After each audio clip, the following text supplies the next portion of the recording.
പാരഡിപ്പാട്ടിന്റെ case നിയമപരമായി നേരിടാൻ അണിയറ പ്രവർത്തകർ ഒരുങ്ങുകയാണ്. വരികളിൽ മതത്തെ അപമാനിക്കുന്നില്ലെന്ന് അണിയറ പ്രവർത്തകരുടെ അഭിഭാഷകൻ അഡ്വക്കേറ്റ് മുഹമ്മദ് ഷാ പറയുന്നു.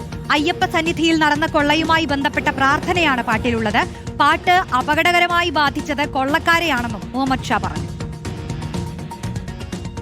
എത്ര അപകടകരമായിട്ടാണ് ഒരു സിസ്റ്റത്തിനെ മിസ്യൂസ് ചെയ്യുന്നത് എന്നതാണ്. ഏതെങ്കിലും ഒരു പാട്ട് പാടുകയോ ഒരു എഴുത്ത് ഒരു ലേഖനം എഴുതുകയോ എന്തെങ്കിലും ചെയ്യുന്നിടത്ത് ഏതെങ്കിലും മതവിശ്വാസത്തിന്റെ മതസ്വാതന്ത്ര്യത്തിന്റെ ഏതെങ്കിലും ക്ലാസിന്റെ വിശ്വാസങ്ങളെ അഫക്റ്റ് ചെയ്യപ്പെടുന്നതാണെങ്കിൽ പൊതുസമൂഹം എന്ന നിലയ്ക്ക് നമ്മൾ എല്ലാവരും തന്നെ അതിനെ ഞങ്ങളും അതിനെ പൂർണ്ണമായി എതിർക്കുന്നു. അങ്ങനെ ഒരു കാര്യത്തിന് കൂട്ടുനിൽക്കാൻ ഒരിക്കലും തയ്യാറുണ്ടാകുകയാണ്.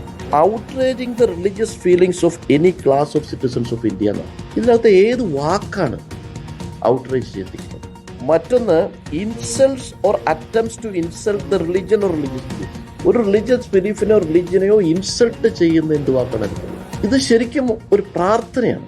അയ്യപ്പ സന്നിധിയിൽ നടത്തിയ വലിയ കൊള്ള, ആ കൊള്ള നടത്തിയതിന്റെ മേലൊരു പ്രാർത്ഥനയാണ്. അഫക്ട് ചെയ്തത് കൊള്ളക്കാരെയാണ്. ഇത് ആരാണോ കള്ളക്കടത്ത് നടത്തിയത് അവരെയാണ് അഫക്ട് ചെയ്തത്. അലി അക്ബർ ഷാ ചേരുന്നു. അലി, മതവികാരം വ്രണപ്പെടുത്തുന്ന ഒരു വരി പോലും അങ്ങനെ ഇല്ല എന്ന് പറയുകയാണ് ഇതിന്റെ അണിയറ പ്രവർത്തകർ.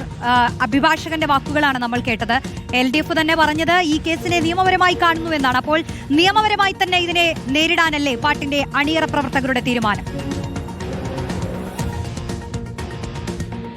റോഷ്നി, തീർച്ചയായും ആദ്യഘട്ടത്തിൽ ഈ വിവാദം പൊട്ടിപ്പുറപ്പെട്ടപ്പോൾ പ്രതികരിക്കാതിരുന്നെങ്കിലും ഇപ്പോൾ ഇത് കേസായതിനു ശേഷം, പോലീസ് കേസെടുത്തതിന് ശേഷം നിയമപരമായി തന്നെ നീങ്ങാൻ ഒരുങ്ങിയിരിക്കുകയാണ് ഈ പാട്ടിന്റെ അണിയറ പ്രവർത്തകർ എന്നതാണ്. ഇതിന്റെ ഭാഗമായാണ് ഇന്ന് കൊച്ചിയിലെത്തി ഈ പാട്ടിന്റെ അണിയറ പ്രവർത്തകർ അഡ്വക്കേറ്റ് മുഹമ്മദ് ഷായെ കണ്ടത്. മുഹമ്മദ് ഷായാണ് അണിയറ പ്രവർത്തകരുടെ അഭിഭാഷകൻ. അദ്ദേഹത്തിന്റെ വാക്കുകളാണ് കേട്ടത്. ഈ അണിയറ പ്രവർത്തകരുടെയും അഭിഭാഷകന്റെയും വാക്കുകൾ ഇത് തന്നെയാണ്. ഈ പാട്ടിൽ എവിടെയും മതവികാരം വ്രണപ്പെടുത്തുന്ന, മതവിശ്വാസികളെ ചൊടിപ്പിക്കുന്ന തരത്തിൽ, അവഹേളിക്കുന്ന തരത്തിലുള്ള ഒരു വരി പോലുമില്ല. സത്യത്തിൽ ഇത് നടന്ന ഒരു കൊള്ളയുമായി ബന്ധപ്പെട്ട പാട്ടാണ്. അതുമായി ബന്ധപ്പെട്ട ഒരു പ്രാർത്ഥനയാണ്. ആ പ്രാർത്ഥന ജനങ്ങൾ ഏറ്റെടുത്തു. സത്യത്തിൽ ഒരു മതവിശ്വാസിക്ക് പോലും ഇതുമായി ബന്ധപ്പെട്ടൊരു പൊള്ളലുണ്ടായിട്ടില്ല. വ്രണപ്പെട്ടത് സത്യത്തിൽ പാർട്ടിയുടെ വികാരമാണ്. പരാതിക്കാരൻ പാർട്ടിയാണ്. പാർട്ടി ഒരു മതമല്ലെന്ന് മനസ്സിലാക്കണം. ഇതാണ് അഡ്വക്കേറ്റ് മുഹമ്മദ് ഷാ ഇന്നിപ്പോൾ ഈ വിഷയവുമായി ബന്ധപ്പെട്ട് മാധ്യമങ്ങൾക്ക് മുന്നിൽ പറഞ്ഞു വെച്ച വാക്ക്. സിസ്റ്റത്തെ, നിയമവ്യവസ്ഥയെ ദുരുപയോഗം ചെയ്യുകയാണ് എന്നും മുഹമ്മദ് ഷാ പറഞ്ഞു വെക്കുന്നുണ്ട്. അതുകൊണ്ട് തന്നെ കൃത്യമായ നിയമ പോരാട്ടം ഈ വിഷയവുമായി ബന്ധപ്പെട്ട് മുന്നോട്ട് കൊണ്ടുപോകുമെന്നും ഈ പാട്ടിന്റെ അണിയറ പ്രവർത്തകരുടെ അഭിഭാഷകൻ അഡ്വക്കേറ്റ് മുഹമ്മദ് ഷാ പറഞ്ഞു വെക്കുന്നു. ഇന്നിപ്പോൾ ഈ പാട്ടിന്റെ പ്രൊഡ്യൂസറും അതുപോലെ അണിയറ പ്രവർത്തകരുമാണ് കൊച്ചിയിലെ അഭിഭാഷകന്റെ ഓഫീസിലെത്തി അദ്ദേഹത്തെ കണ്ട് ഇതുമായി ബന്ധപ്പെട്ടുള്ള നിയമോപദേശം തേടിയിരിക്കുന്നത്. ഈ ഒരു തരത്തിൽ പറഞ്ഞാൽ ഈ തെരഞ്ഞെടുപ്പ് റിസൾട്ട് വരുന്നതിന് മുൻപ് അത്രയും വ്രണപ്പെട്ടിരുന്നില്ല.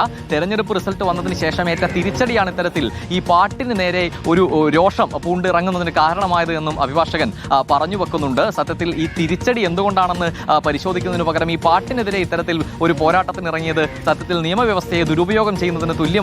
ആ നിലയിലുള്ള വകുപ്പുകളാണ് ഇതിൽ ചുമത്തിയിരിക്കുന്നത് എന്നും അഭിഭാഷകൻ പറഞ്ഞു വെക്കുന്നുണ്ട്. സമാനമായ രീതിയിൽ സിനിമയിൽ വരുന്ന ആവിഷ്കാര സ്വാതന്ത്ര്യത്തിനെതിരായ വെല്ലുവിളികളെല്ലാം വലിയ വിമർശനം ഉയർത്തുന്ന LDF സർക്കാർ അല്ലെങ്കിൽ LDF ഈ നിലയിൽ ഒരു പാട്ടിന് നേരെ രോഷം പൂണ്ടിറങ്ങുന്നത് സത്യത്തിൽ പരിഹാസ രൂപേണയാണ് അദ്ദേഹം പറഞ്ഞു വെക്കുന്നത്. പരിഹസിക്കുകയാണ് സത്യത്തിൽ ഈ LDFന്റെ ഈ പാട്ടുമായി ബന്ധപ്പെട്ടുള്ള നടപടിയെ അഭിഭാഷകൻ ചെയ്തിരിക്കുന്നത്. എന്തായാലും ഒരു കാര്യം വ്യക്തമാക്കുന്നു, ഒരു തരത്തിലും പിന്നോട്ടില്ല. കൃത്യമായ നിയമ നടപടിയുമായി മുന്നോട്ട് പോകും. ഏത് നിലയിലാണോ നിയമ നടപടി ഈ വിഷയത്തിൽ സ്വീകരിക്കേണ്ടതെന്ന് വരും ദിവസങ്ങളിൽ കൃത്യമായി ആലോചിച്ച് അതുമായി ബന്ധപ്പെട്ടുള്ള പ്രതികരണം നൽകുമെന്നും അഭിഭാഷകൻ പറഞ്ഞു വെക്കുന്നു. വിവാദം കത്തിപ്പോകുന്നു. അണിയറ പ്രവർത്തകർ നിയമ പോരാട്ടത്തിന് ഇറങ്ങിയിരിക്കുന്നു. അവരുടെ അഭിഭാഷകൻ അഡ്വക്കേറ്റ് മുഹമ്മദ് ഷായുടെ വാക്കുകളാണ് നമ്മൾ കേട്ടത്. റോഷ്നി, ശരി. അലി അക്ബർ ഷായാണ് വിശദാംശങ്ങൾ നൽകിയത്. അപ്പൊ നിയമ പോരാട്ടം നടത്താൻ തന്നെയുള്ള തീരുമാനമാണ്. ഇതിൽ മതവികാരം വ്രണപ്പെടുത്തുന്ന ഒന്നും തന്നെ ഒരു വരിയും ഉണ്ടായിട്ടില്ലെന്ന് അണിയർ പ്രവർത്തകർ ആവർത്തിച്ചു പറയുകയാണ്. പല ചോദ്യങ്ങളുണ്ട്. 3 മാസം മുൻപ് ഇറക്കിയ ഒരു പാട്ടാണ്. അതിലിപ്പോൾ പ്രചാരണ സമയത്ത് ഈ പാട്ട് ഉയർന്നു കേട്ടിട്ടുണ്ടെങ്കിൽ അന്ന് എന്തുകൊണ്ട് ഈ മതവികാരം വ്രണപ്പെട്ടു എന്നൊരു വാദം ഉയർന്നു വന്നില്ല?